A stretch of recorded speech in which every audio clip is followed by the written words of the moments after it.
ফ্যাসিবাদপন্থী কিছু সেনাপতি রাষ্ট্রদ্রোহিতার অপরাধে জড়িয়ে পড়েছে। আওয়ামী লীগের কার্যক্রম নিষিদ্ধ হওয়ায় সেনাপ্রধানের নেতৃত্বাধীন জেনারেলদের একটি ক্ষুদ্র গোষ্ঠী ভীত এবং বিচলিত বোধ করছে। তারা এখনও ভারতীয় সেনা কমান্ডের প্রভাবে পরিচালিত হচ্ছে। সীমান্তের ওপারের নির্দেশে জেনারেল ওয়াকারুজ্জামান গতকাল সোমবার বঙ্গভবনে বেআইনি সেনা সমাবেশ ঘটিয়েছেন। অন্তর্বর্তীকালীন সরকার বিরোধী কোনো ঘোষণা দেওয়ার জন্য রাষ্ট্রপতি চুপ্পুকে চাপ দেওয়ার জন্য পরিকল্পনা থেকে এসব করা হচ্ছে। এমন সেনা সমাবেশ রাষ্ট্রদ্রোহিতার শামিল, যা কঠোর শাস্তিযোগ্য অপরাধ। সেনাপ্রধান গতকাল বিভিন্ন পর্যায়ের অফিসারদের সাথে বৈঠক করেছেন। সেখান থেকে গুজব উঠেছে যে অন্তর্বর্তীকালীন সরকার প্রধান ডক্টর মোহাম্মদ ইউনূস সেনাপ্রধানকে অপসারণ করতে চান। এই গুজব ছড়িয়ে জুনিয়র অফিসার এবং সৈনিকদের সমর্থন আদায়ের যে চেষ্টা তারা করেছিল তা ব্যর্থ হয়েছে। আগামী কয়েকদিন সেনা অভ্যুত্থানের ঝুঁকিতে থাকবে বাংলাদেশ। তবে তরুণ অফিসার এবং সৈনিকদের সমর্থন না পাওয়ায় কুচক্রী শীর্ষ জেনারেলদের এই পরিকল্পনা সফল হওয়ার সম্ভাবনা খুবই কম। তবে সেনাবাহিনীর দেশপ্রেমিক সদস্যদের প্রতি সর্বদা ভারতীয় প্রভাবাধীন জেনারেলদের বিষয়ে সজাগ থাকার আহ্বান জানাচ্ছি।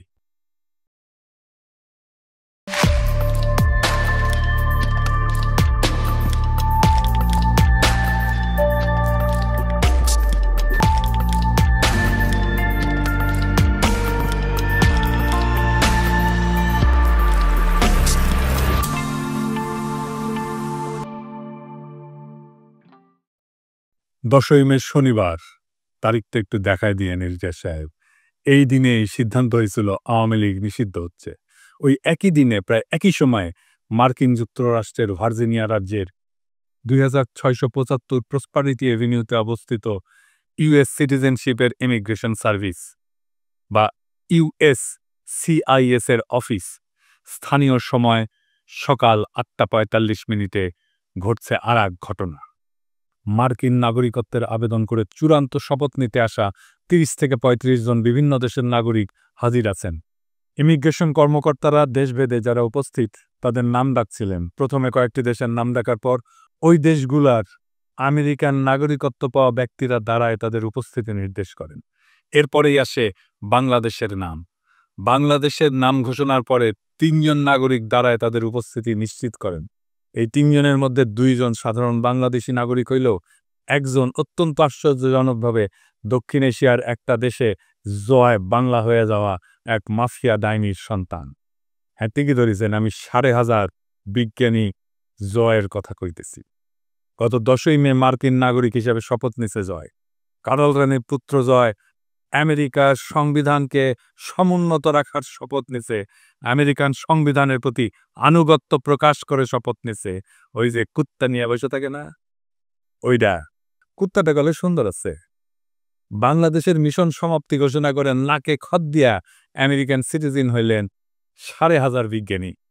আওয়ামী দালালিয়ার দ্বিমুখিতার স্বরূপ দেখেন।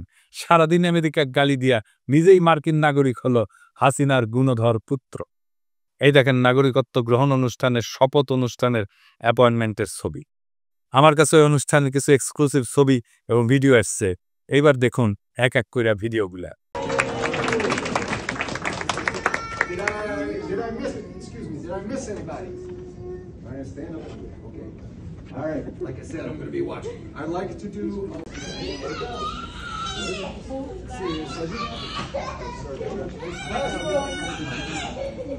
ছবিগুলো দেখান এডিটর সাহেব একটু। পাসপোর্ট পেয়েও খুব বিষণ্ণ আইটি ইঞ্জিনিয়ার 5,500 জয়। কার্ল রানির পুত্র আর এক নমরুদের নাম জয় খুবই প্রতীকী আওয়ামী লীগের বিজয়। 1971 সেই বিজয় যারে ভুল করে আমাদের মুক্তির যুদ্ধ বলে বোঝানো হয়েছিল। নমরুদের জন্মের পর এক পাকিস্তানি কর্নেল ঠিকই তারে নমরুদ বলে অভিহিত করছিল। শুনেন কার্ল রানির নিজের মুখে। সেদিন এক কর্নেল আসলো, আমি জয়কে কোলে নিয়ে দাঁড়ানো ছিলাম ইসের কাছে, ঠিক মানে জানলার সিটের কাছে দাঁড়ানো, আমি এপাশে ও পাশে আর্মির সেই কর্নেল। সে আমাকে জিজ্ঞেস করছে যে ওরা জানে যে আমরা নাম রেখেছি, আমার মনে হয় যেটা, তো জিজ্ঞেস করো তোমার তোমার ছেলে হয়েছে নাম কি? তা আমি বললাম নাম জয়। इसका मतलब क्या है?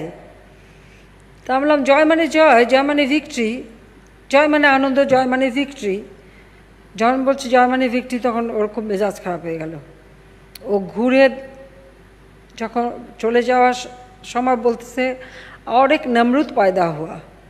সেই নমরুদ জয়ের মার্কিন নাগরিকত্ব আর আওয়ামী লীগ চিরতরে নিষিদ্ধ হওয়ার ঘটনা ঘটল একই দিনে। এইটাই প্রতীকী ঘটনা। আমি বলছিলাম বাংলাদেশে আওয়ামী লীগ গন কেস। জয় নিজেই আশা ছেড়ে দিয়ে বিদায় নিচ্ছে, বাকি আছে পুতুল, ওইটা ডাব্লিউএসওর চাকরির টেনশনে আধা বাক্য লইয়া যাবে। আমার অনুমান জয় নাগরিকত্বের জন্য অ্যাপ্লাই করছে 5ই আগস্টের পরে, কারণ এই প্রসেস শেষ হইতে মোটামুটি 8 মাসের মতো সময় লাগে। এই জয় মার্কিন যুক্তরাষ্ট্রের গণতন্ত্রের ন্যায্যতাকে প্রশ্নবিদ্ধ করে সমালোচনা করছিলেন। উসমানিয়া কইছিল যুক্তরাষ্ট্রের পাপেট সরকার বাংলাদেশের ক্ষমতায় না আসা পর্যন্ত বাংলাদেশের সব নির্বাচন ত্রুটিপূর্ণই হবে। হাসিনা আর তার পরিবারের সদস্যরা যেমন পরিস্থিতি বুঝে দেশ ছাড়া পালাইছিল, তেমন জয়ও আওয়ামী লীগের ভবিষ্যৎ অবস্থা বুঝে স্থায়ী বসবাসের অনুমতিকে নাগরিকত্বে পরিণত করছে। মানব জমিনে গত ডিসেম্বরে নিউজ করেছিল শেখ হাসিনা জয়ের বিরুদ্ধে বাংলাদেশ থেকে $300 মিলিয়ন যুক্তরাষ্ট্রে পাচারের প্রমাণ পাইছে FBI। তারপরে নাগরিকত্ব পাইল। ইন্টারেস্টিং ব্যাপার বটে। এখন আমরা দেখবার চাই আমেরিকা কি করে তার নতুন নাগরিককে নিয়ে। নাকি $300 মিলিয়ন লোভ ছাড়তে পারে না আমেরিকা। আওয়ামী লীগ যে ফিরে আসবে এই আশা জয় নিজেই ছেড়ে গেছে। আমেরিকায় জয়ের নাগরিকত্ব গ্রহণ শুধু ব্যক্তিগত ঘটনা না, এটা একটা প্রতীকী রাজনৈতিক মৃত্যু। আওয়ামী লীগের ভবিষ্যতের প্রতি তার নিজের অনাস্থার ঘোষণা। 10ই মে ভার্জিনিয়ায় USCIS অফিসে যুক্তরাষ্ট্রের নাগরিক হিসেবে শপথ নিছে জয় সজীব। এই সজীবওয়াদী জয়কে আওয়ামী লীগের ভবিষ্যৎ উত্তরাধিকারী হিসেবে নির্বাচিত করছিল, ডিজিটাল বাংলাদেশের স্থপতি বানাইছিল এবং দলের ভবিষ্যৎ নেতা বানাইছিল। অথচ এই নাগরিকত্ব গ্রহণের মাধ্যমে জয় স্পষ্টভাবে জানাই দিলেন এই দেশের রাজনীতি তার কাঁধে না, তার ভবিষ্যৎ আর এই বাংলাদেশ রাষ্ট্রে না। এই প্রতীকী বিদায়ের অর্থ কি? এইটা হইতেছে সিস্টেমিক পতনের আভ্যন্তরীণ স্বীকৃতি। জয় এখনই বুঝতে পারছে যে আওয়ামী লীগ আর টিকবে না, আওয়ামী লীগ আর ফিরবে না। সে তাই দায়িত্ব থেকে নিজেকে সরাই নিচ্ছে, কেবল বিদেশে সেফ এক্সিট নিশ্চিত করছে। 2 নাম্বার, রাজনৈতিক উত্তরাধিকার ত্যাগ করল। শেখ হাসিনার মৃত্যুর পরে বা ক্ষমতাচ্যুতির পরে কে আওয়ামী লীগের নেতৃত্ব দেবে এই প্রশ্নের সরকারি উত্তর ছিল জয় নিবে। কিন্তু নাগরিকত্ব গ্রহণের মাধ্যমে সেই ভবিষ্যৎ সে নিজেই বাতিল করল। এটা শুধু দায়িত্ব এড়ায় যাওয়া না, এটা আওয়ামী লীগের ভবিষ্যৎ টোটালি বন্ধ হয়ে যাওয়া। 3 নাম্বার, নেতৃত্বহীনতা এবং বাঁচার লড়াই। এখন যেটা চলতেছে তা আওয়ামী লীগের সার্ভাইভাল মোড সিস্টেম ধরে রাখা, মানে শুধু বেঁচে থাকবে কোনো মতে। হাইব্রিড নেতাদের দিয়ে আপোষ এবং যতটা পারা যায় সময় কেনা, টাইম পারচেস করা। পুতুলকে সামনে রেখে WSA-তে ঢোকানোর চেষ্টা তারই অংশ। আপনি এই ঘটনাকে তুলনা করতে পারেন সোভিয়েত ইউনিয়নের কমিউনিস্ট নেতাদের পরিবারের, বিশেষ করে আমেরিকায় স্থায়ী হওয়ার ঘটনার সাথে। জোসেফ স্ট্যালিন বিখ্যাত নেতা, রাশিয়ান নেতা, তার নাতনি ক্রিস ইভান্স এখন থাকে পোর্টল্যান্ডে ও ওরিগনে যুক্তরাষ্ট্রে। এটা ছোট অ্যান্টিক দোকান এবং ভিন্টেজ দোকানের মালিক। তার মা শেতলানা আলিলুয়েভা একমাত্র কন্যা স্ট্যালিনের, সেও আমেরিকায় থাকতো, মারা গেছে 2011 সালে। সের্গেই ক্রুশ্চেভ, নিকিতা ক্রুশ্চেভের পোলা, এখন সে ব্রাউন ইউনিভার্সিটির ওয়াটসন ইনস্টিটিউটের সিনিয়র ফেলো, আমেরিকাতেই বাস করতে। 2020 সালে মারা যায় সের্গেই। সের্গের মায়া নিনা ক্রুশ্চেভ এখন নিউ ইয়র্ক যুক্তরাষ্ট্রে আছে, নিউ স্কুল ফর ইন্টারন্যাশনাল অ্যাফেয়ার্সের অধ্যাপক। এই রাশিয়া ব্যাপক আমেরিকা বিরোধিতা করলেও রুশ রাজনৈতিক এলিটেরা ভীষণ সিনিক্যাল। তারা আমেরিকাকে পছন্দ করে না, কিন্তু আমেরিকায় তার শেষ নিবাস হয়, তার অন্তিম আবাস হয় আমেরিকা। এইভাবে যখন সময় বদলায় তখন সবাই উল্টা দিকে ঘুরে দাঁড়ায়। ইউরি আন্দ্রেপভ কেজিবি প্রধান ছিল প্রাক্তন এবং সোভিয়েত নেতা, আন্দ্রেপভ প্রেসিডেন্টও ছিল।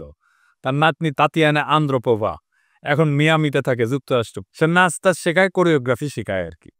মিখাইল সাসলোভ এক প্রভাবশালী কমিউনিস্ট তাত্ত্বিক ছিল। তার কন্যা মায়া সুমারোকোভা এখন অস্ট্রিয়া থাকে। মিখাইল গডবাজার, যার সময় সোভিয়েত ইউনিয়ন জয় বাংলা হয়েছিল, তার মাইয়া ইরিনা ভার্গানস্কা এখন সান ফ্রান্সিসকো থাকে, মাঝে মাঝে জার্মানিতেও থাকে। ওই হইতেছে গডবাজার ফাউন্ডেশনের ভাইস প্রেসিডেন্ট। সোভিয়েত রাশিয়ার এই প্রজন্মের কেউই চীন, উত্তর কোরিয়া বা কিউবার মতো তথাকথিত কমিউনিস্ট স্বপ্নের দেশগুলোতে যায়নি, বরং তারা সবাই চলে গেছে যুক্তরাষ্ট্র বা পশ্চিম ইউরোপের দেশগুলোতে, যেখানে তারা স্বাধীন পেশা বেছে নিছেন, শিক্ষা গ্রহণ করছেন কিংবা দাতব্য সংগঠনে যুক্ত হয়েছেন। হাসিনা নিজে ইন্ডিয়া পলায়, বাংলাদেশে চট করে ঢুকে পড়ার খায়েশ করে, বাংলাদেশে আবার ক্ষমতায় আসার খায়েশ করে, বলে সে ক্ষমতায় আসবে, কিন্তু তার আন্ডা বাচ্চা বাংলাদেশে ফেরার দুঃস্বপ্ন দেখে না, কোনোদিন ফিরবেও না। এই সব কিছুর মানে একটাই, শাসক গোষ্ঠী নিজেরাই আর নিজেদের শাসনের ভবিষ্যৎ দেখে না। রাজনৈতিক দালালি এবং দ্বিচারিতা একজন ব্যক্তি যে নিজেকে বাংলাদেশের ডিজিটাল বিপ্লবের রূপকার হিসেবে দাবি করত, যে আমেরিকার সিস্টেমকে সবসময় বাংলাদেশের জন্য হুমকি বলে দেখাইছে, সে নিজেই সেই সিস্টেমের নাগরিক হইতে উন্মুখ হয়ে বসে আছে। এর চেয়ে বড় দ্বিচারিতা ভণ্ডামি আর কি হইতে পারে? একদিকে দেশে ভোটাধিকার কেড়ে নেওয়া, অন্যদিকে নিজে অত্যন্ত গর্বের সাথে গণতান্ত্রিক আমেরিকান নাগরিক হওয়া, এটাই প্রমাণ করে শেখ হাসিনা পরিবার আওয়ামী লীগকে আর ভবিষ্যৎ হিসেবে দেখতেছে না। জয় গেছে, সাথে আওয়ামী লীগরেও নিয়ে গেছে। জয়ের নাগরিকত্ব গ্রহণ শুধু একটা ব্যক্তিগত সিদ্ধান্ত নয়, এটা রাজনৈতিক পলায়নের ঘোষণা। এখন যারা হাসিনা চট করে ঢুকে পড়বে বলে গাল গল্প করতেছে, আশায় আশা আছে আওয়ামী লীগ আবার ফিরে আসবে, ভয়ঙ্করভাবে ফিরে আসবে, তারা হয়তো নিজেরাও জানে বাংলাদেশের মানুষের চোখে আওয়ামী লীগ এখন অতীত, একটা ফুরায় যাওয়া অধ্যায়। আওয়ামী লীগের শেষকৃত্যে জয় নিজেই পুরোহিত। একটা সময় ছিল জয় করতো বাংলাদেশে আমার সবকিছু, ফেসবুকের ডিপিতে রাখত সবুজ পাসপোর্ট, আজ সেই পাসপোর্ট রেখা সে হাজির প্রসপারিটি এভিনিউতে। নামেই তো বুঝেন সমৃদ্ধির পথ। বাংলাদেশের রাজনীতি, গণতন্ত্র, ডিজিটাল রূপকথা সব ফেলা আজ 5,500 জয় দাঁড়ায় আছে মার্কিন নাগরিকত্বের শপথ অনুষ্ঠানে। আওয়াজ তুলতেছেন, আমি কসম করে বলতেছি আমি গণতন্ত্রে বিশ্বাস করি, শুধু নিজের জন্যে। 1971 সালে জয় শব্দটা দিয়া আওয়ামী লীগের অনাগত বিজয়ের স্বপ্ন দেখছিল হাসিনা। যেই হাসিনা বলতো আমার বাবা দেশ স্বাধীন করে দিয়ে গেছে, সেই হাসিনার বাপের নাতি তার নানার স্বাধীন করে যাওয়া দেশ ত্যাগ করে যখন জমিদারি চলে যায়। বাংলাদেশের রাষ্ট্র ক্ষমতা ছাড়া তার আর কিছুই মজা লাগে না। সবুজ পাসপোর্ট, দেশপ্রেম, এ সমস্তই শুধু কথার কথা। আর সেই জয় শপিং মলের পাশে ইউএসসিআইএস অফিসে দাঁড়ায় পাসপোর্ট নিতে ঘেমে নেয় একাকার। আর হাসিনার পরিবারের বাকিরা পুতুল রাতে ঘুমাতে যাওয়ার আগে গুগল করে how to apply for Canadian express entry with Bangladeshi criminal history. জয়ের মার্কিন নাগরিকত্বের এই ঘোষণা আসলে আওয়ামী লীগের ডেথ সার্টিফিকেট। এইটা দেখে সোভিয়েত প্রেতাত্মারা হেসে কোট পকেট থেকে গুগল ম্যাপ বের করে বলতেছে, তোমরা আমাদের পথ অনুসরণ করতেছ, লাইনে আসেন লাইনে। স্ট্যালিনের নাতনি এখন অ্যান্টিক দোকান চালায়, কুশ্চেভের নাতির পোলা এখন নিউ ইয়র্কে ক্লাস নেয়, আর জয় সে এখন ফ্রিল্যান্স ডেমোক্র্যাট, আর হাসিনা মোদির কোলে। কি দারুণ পরিণতি বাংলাদেশের সবচেয়ে ক্ষমতাবান পরিবারের। হাসিনার নাতনিকেও একদিন এক অন্ধকার গলিতে ঝালমুড়ি বেচতে হবে, লুটের টাকা বেশি দিন থাকে না। হাসিনা তারেক রহমানকে উদ্দেশ্য করে বলছিল, সাহস থাকলে বাংলাদেশে ফিরে আয়, আমরা একটু দেখি। শুনেন। তারেক জিয়া 2007 সালে মুচলেখা দিয়েছিল জীবনে আর রাজনীতি করবে না, লন্ডন যে বসে আছে। এত টাকা কোথা থেকে পায়? জনগণের টাকা আত্মসাৎ করেছে, গ্রেনেড হামলা করে আইবি রহমান সহ নেতাকর্মীকে হত্যা করেছে, অস্ত্র চোরা কারবারির সাথে জড়িত, মানি লন্ডারিংয়ের সাথে জড়িত। আমেরিকার থেকে এফবিআই লোক এসে সাক্ষী দিয়েছে তারেক জিয়ার বিরুদ্ধে, সাক্ষী দিয়েছে খালেদা জিয়ার দুর্নীতির বিরুদ্ধে। পালিয়ে থাকে লন্ডনে, আর এখান থেকে আগুন জ্বালাতে বলে। আরে বেটা, তোর যদি সাহস থাকে তো বাংলাদেশে ফিরে আয়, আমরা একটু দেখি। তো মাতারি হাসিনা, তোর সাহস থাকলে বাংলাদেশে ফিরে আয়, পোলারে নিয়া আমরা একটু দেখি।